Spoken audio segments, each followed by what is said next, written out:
Welcome to Indiana News Desk. I'm Joe Wren. Well, the city of Terre Haute has some tough decisions to make as it prepares for a budget hearing next month. The city's financial problems date back years, and the state wants Terre Haute to reduce its spending by nearly $8 million. And local leaders can't seem to agree on the best path forward.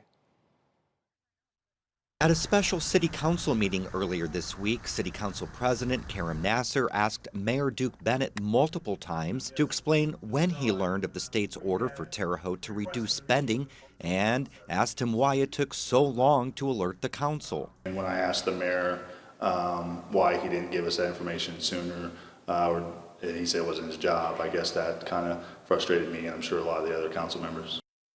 Bennett says he received the order in February and waited until the city had a plan to eliminate the deficit before alerting the council.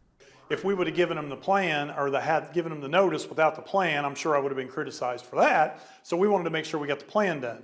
Council member Earl Elliott says the city is planning to redirect funds from departments with surpluses in their budgets to areas currently experiencing a deficit. He says the transfers would be a one-time event and would not delay current projects or hinder the areas currently operating at a surplus.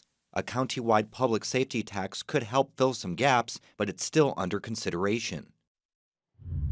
A recently released audit for 2015 also questions Terre Haute's financial stability. It says the city has suffered recurring losses subsequent to the financial statement date that raised substantial doubt about its ability to continue as a going concern.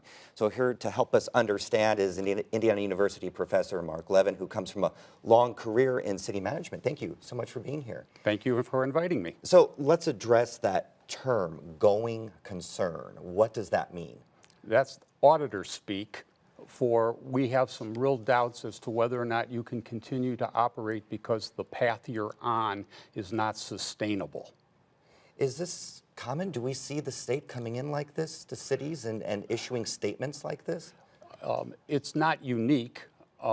It takes a while to get to this point, but some cities across the country are facing these problems. That we've seen emergency management declarations in states across the country, emergency managers coming in and being designated by the state to take over in other states. So no, this is not unique. So we just heard Mayor Duke Bennett point to changes that the city has made. Now the audit is from 2015. I know you can't specifically talk about Terre Haute, but in general, what do cities face when dealing with a fiscal deficit? So it's kind of like, now what?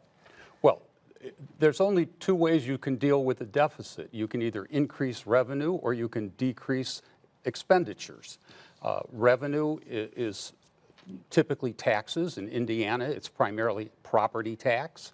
Property tax revenues are a product of a simple formula: tax base times tax rate. Mayors try very hard to increase the tax base by attracting development.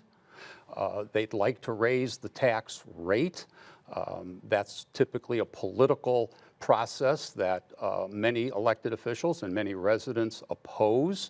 We also have a state constitutional provision that limits how much people can be taxed. So even if the local government raises the rate, that may not result in as much increased revenue. And nowadays, trying to increase the tax base typically means giving tax incentives. Yeah. The other way to go is reduce expenditures, which means laying off people and reducing services. Not a very popular thing to do. Not something that they want to do. Well, we're going to have to leave it there. Thank you very much. I'm sure more to come on this.